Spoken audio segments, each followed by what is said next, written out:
I would like to look, during the few minutes that I'll be able to speak, at an aspect of the Church of God that has not yet been fully explored, but one that needs to be explored very thoroughly. Naturally, it cannot be done in the scope of this brief lecture, but hopefully more extensive studies will follow. The dimensions of leadership in the Church of God. Now, the church, with justifiable pride and tremendous significance, asserts that it has no founder, and that is true. The Church of God cannot look to any person as its founder and identify itself with the teachings of that person, the beliefs of that person, or the directions of that person.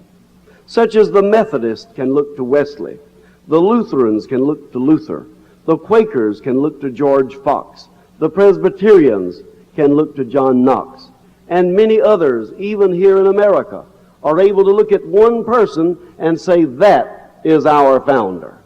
The Church of God does not have that experience. We were born by an impulse of the Holy Spirit that moved upon common and ordinary men and women and moved them in a new direction for their lives, a direction that has impacted the religious scene of America and the world. In 1955, a bishop of the Methodist Church, then professor of history at Candler School of Theology, Dr. William R. Conn, said, "The Church of God is a movement, though originating in the U.S. and expressing certain sociological tendencies in American life of world interest, with influence and strength far beyond its numerical size." That has been the experience of the Church of God, that it has come in the period of a century to have impacted American life and to have impacted the religious scene around the world. Now, if we have no founder, that is not to say we have not had leaders, because we have had leaders in abundance. God's work has to be done, directed, led, piloted by leaders. Therefore, once the church is founded and once the church is underway, then there has arisen from among the membership of the church those who would lead its destinies and those that would lead its ministries in a wonderful and salutary way. Now, the earliest leaders and the pristine leaders of any group or any area are those that are informal leaders who rise by stint of their own force and dynamism.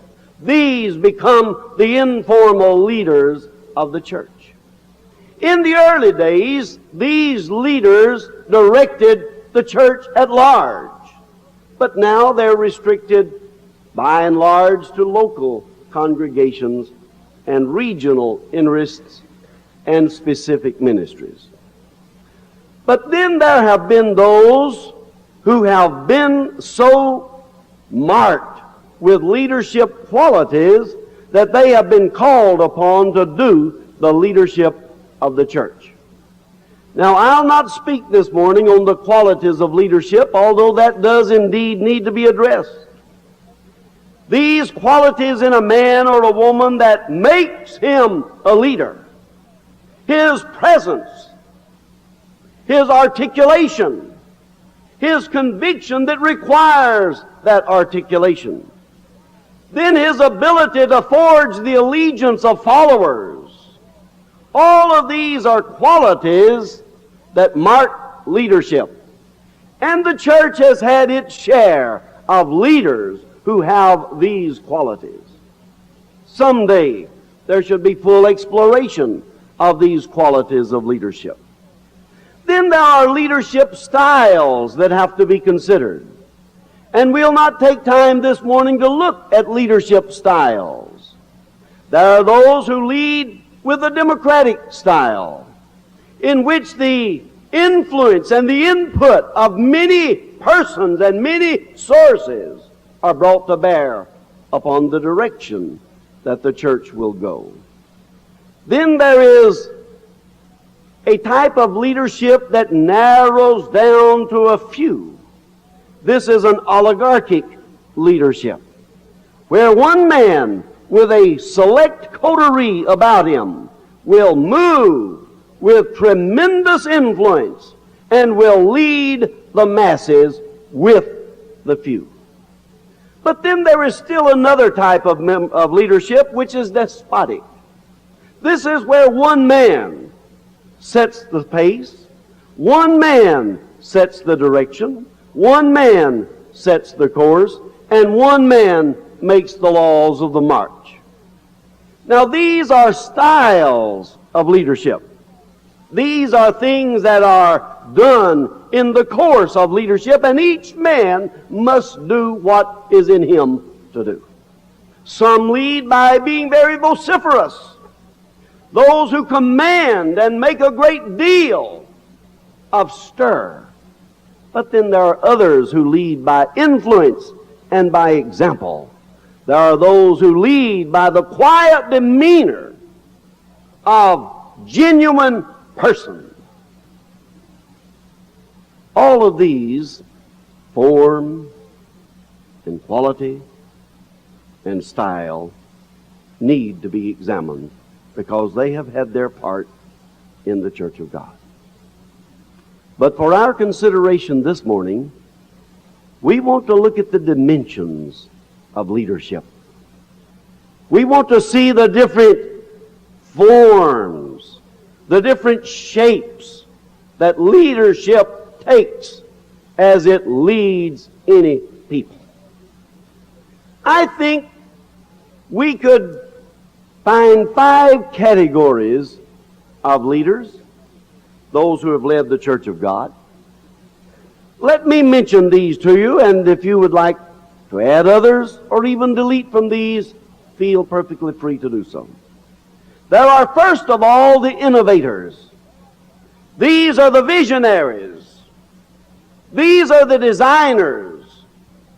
These are the craftsmen who are able to see what needs to be done, but may lack the force to put them into effect. It's much like an airplane.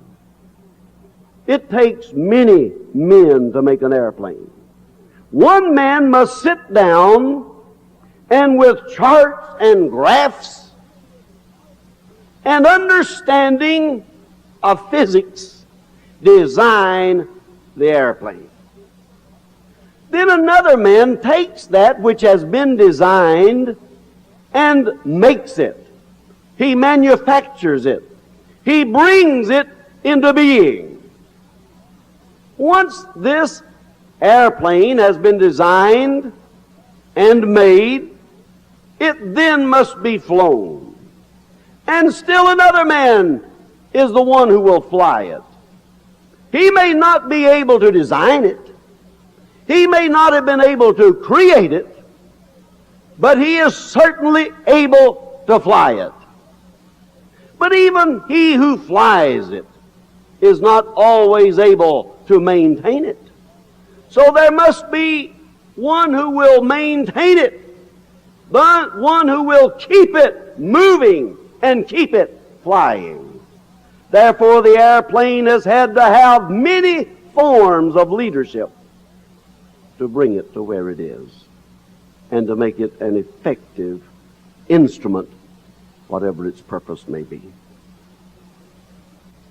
This then brings us to the second.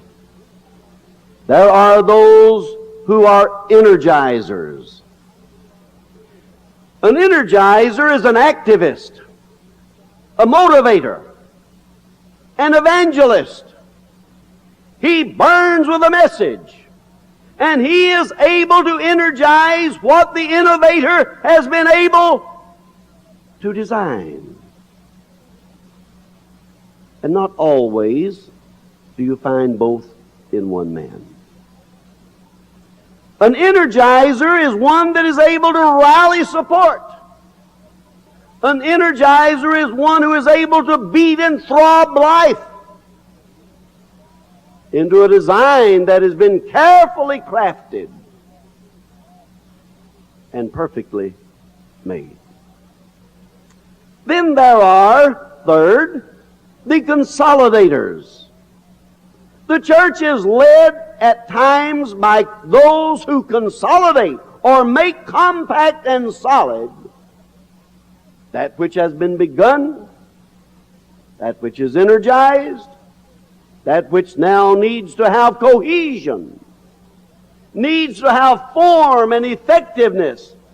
Now these are those who stabilize the church, who enrich the church, make it deeper and richer and better, because they are the consolidators.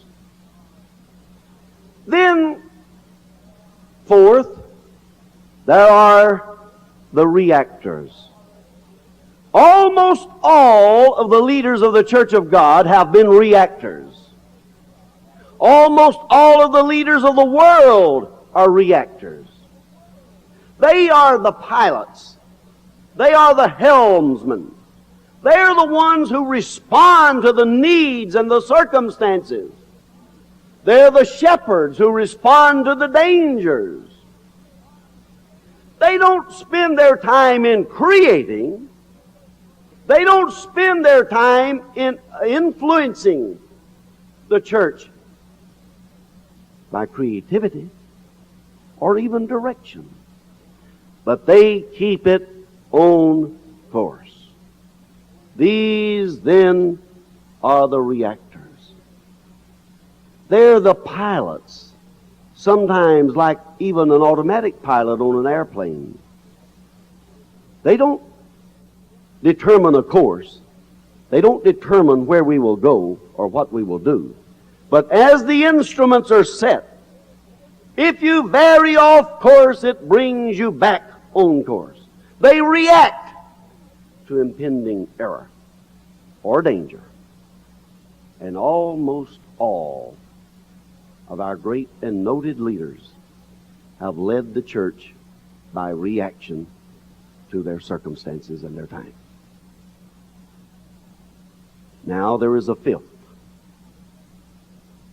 This fifth group is very, very small. And opportunities to be in this group are very, very few.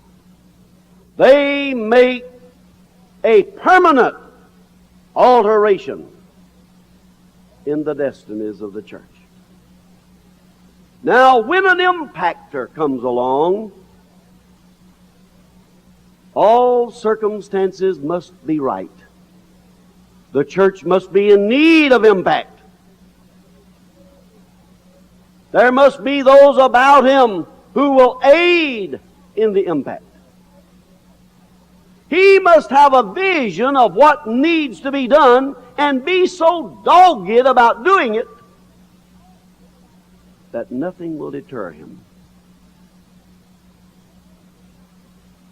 The church has had periods of impact. Those who changed the course or the dimensions or the form of the church.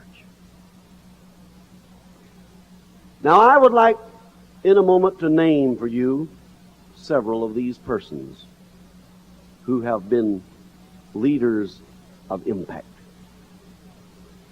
Even the United States, with its history and the great wealth of its leadership, has in South Dakota the monument created by sculptor Berglund. The four faces of presidents there in the Black Hills, Washington and Lincoln and Jefferson and Theodore Roosevelt. Now these men have been designated because they did for the country precisely what I am saying has happened to the church. Its founding, its preservation, its expansion, and then its emergence as a leader of the world. Now the Church of God began in 1886. And there were a group of men of the mountains who were visionaries, and they saw what needed to be done. But if it had been left up to R.G. Sperling and W.F. Bryant and their fellows, the Church of God would have become one more mountain sect, of which there are so many in the mountains where I live. Now, one man came along by the name of A.J. Tomlinson, who would not be still and let this vision be a mountain sect. But he, one man, dragged the dream, the vision, the concept out of those mountains and planted it in the town. And by his energies, he carried it across Tennessee, to Georgia, to Alabama, to Florida, to the Bahama Islands. He was so restless. He impacted the church. It would never be the same again. No mind that ever conceives a new idea will ever shrink to its original dimensions again.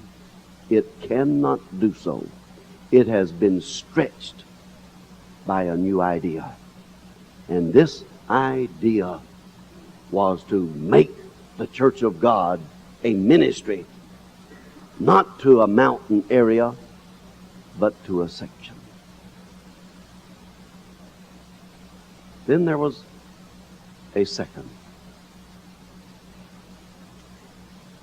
This man came to the church at a propitious time.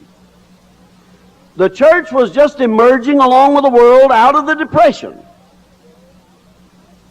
The church was just losing the oldest leadership it had ever had, and probably the most conservative. Now he comes in, the youngest man ever to be elected general overseer. He could still march in the YPE parades. And yet, J.H. Walker became the general overseer. And he impacted the church, second only after A.J. Tomlinson had left. Now, J.H. Walker saw the church not as a southeastern USA church, but a nationwide denomination. And he dragged the church, screaming at times, into interdenominational associations. And frantic letters were written to the editors, to the church leaders, what danger there lay in fraternizing with these worldly people. How this is going to dilute our Pentecostal testimony. And there were great cries of alarm. Undeterred, he kept up the relentless pressure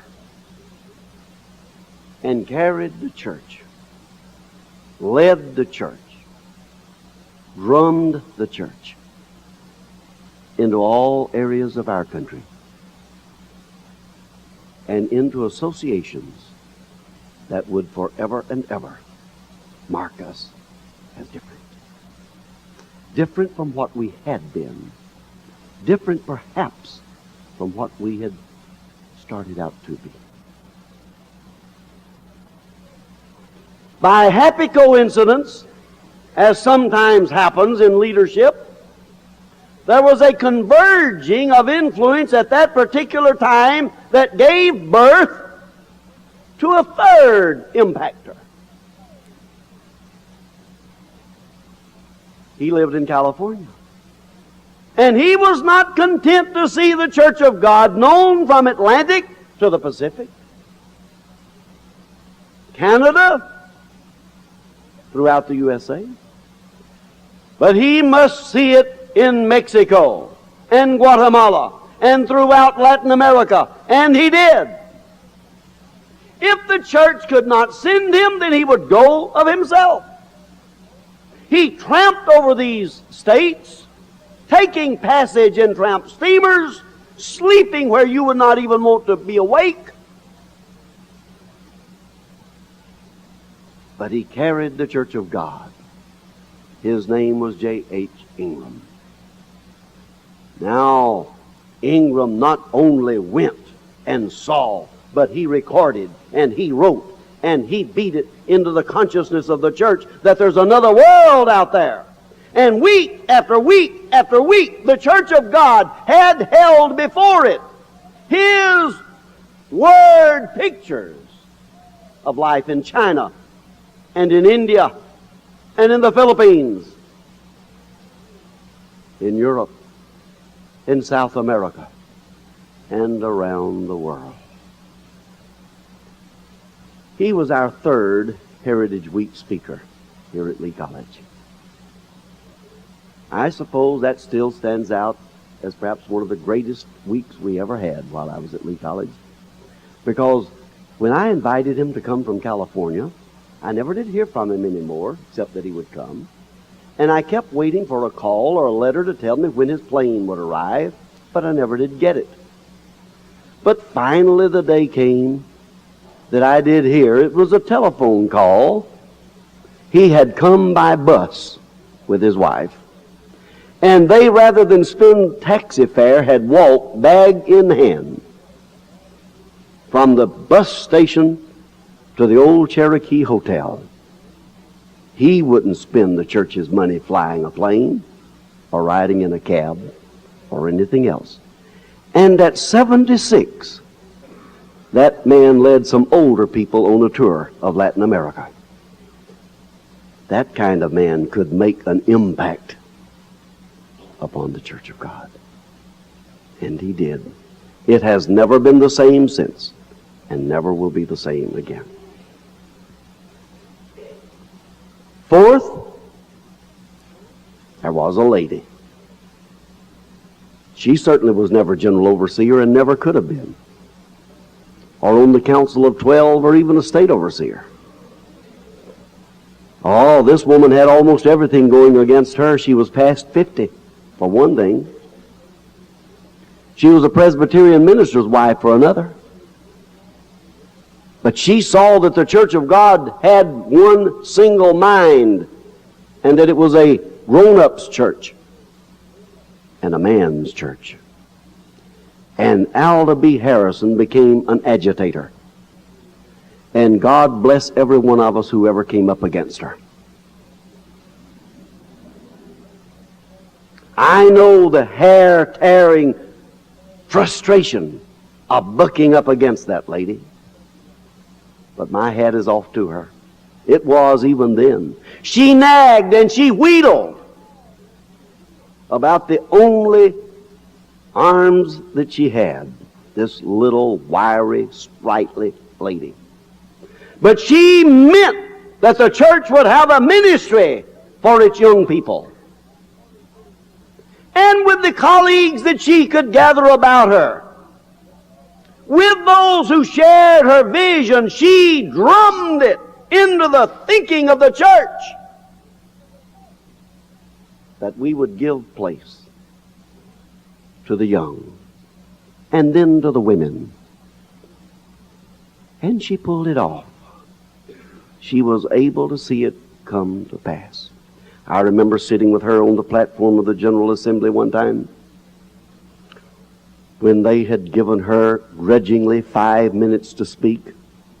She sat next to me and she said, "They told me I can speak for 5 minutes, but I'll never do it." Said, "Once I get up there, they won't get me down till I say what I want to say." Now the general overseer twisted and he turned. He tweedled his gavel, and she went on and on. Dear boys and girls, God bless you, as she always began it. Now, I close by naming a fifth. The only problem is, I don't know who the fifth one is. But I think he or she may be sitting here today. But we need an impactor. We need one who will carry us into the modern age, who will carry us into the day of computers and technology, who will carry us into the day of instant communications, who will make the church viable for today, who will not spend time trying to turn the clock back, which can't be done, or trying to make the waterfall fall uphill instead of down, or trying to rechannel the course of the river. It's too big to be rechanneled. So the impact that will come will very likely be one that influences by showing us the way. We live in a day to where no two places on the face of the earth are more than 15 hours apart. You sit in Cleveland, Tennessee. 15 hours from now, you can be any place on earth that you can name. Man has that ability now. We live in a one-world age. We live in a computer age. We live in a technological age. And I have a feeling deep down in me that there is someone who will stop longing for the good old days and will carry us there and will show us the way. And when you emerge, this old man, God forgive me, I'll never be old, will be one of the first to take his hat off and to wish you well and say, Godspeed to you. You lead, sir, or you lead, ma'am, and I will follow. The church has had its share of leaders, and the church must still have leaders. It needs innovators and energizers and consolidators. It needs reactors, but we need an impactor.